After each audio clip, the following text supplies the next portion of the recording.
Marahay na hapon, laog sa Guinness World Records ang 55 anyos na nagenyong mountaineer asin environmentalist huli sa record-breaking na paglakaw niya sa bilog na Pilipinas. Bistohon si Lito de Viterbo asin aramon ang sa iyang pinakaobheto kan ginibong paglakaw sa report ni Joel Solina.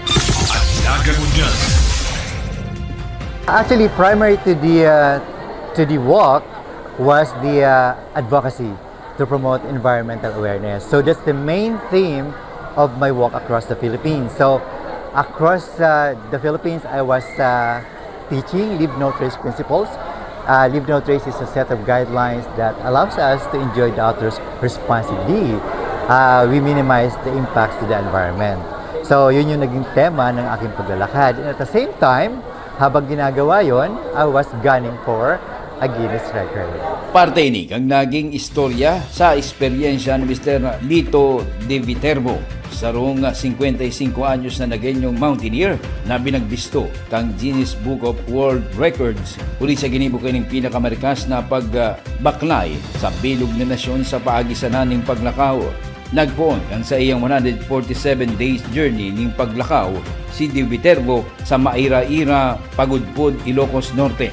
Asin tinapos sa Tinaca Point, Sarangani Province, Southern Mindanao. In Maira-ira Point, in Pagudpud, Ilocos Norte, that's actually the northernmost portion of Luzon Island. And I ended 5 months later at Tinaca Point.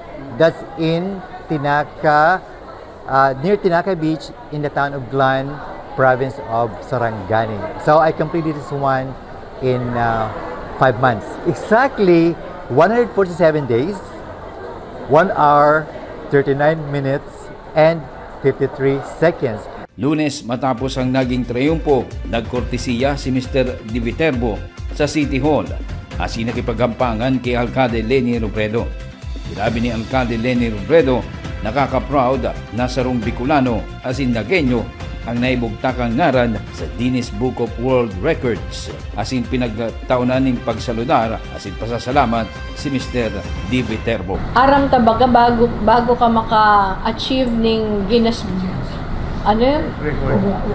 Guinness Book of World Records. Dipisilo na maray. Sa kadiis siya, nag-aagi siya sa masusing proseso. The fact na nakakuha siyang Guinness Book of World Records, lakaw, buong Pilipinas, tako lang ono-ondra para sa syudad kang Naga.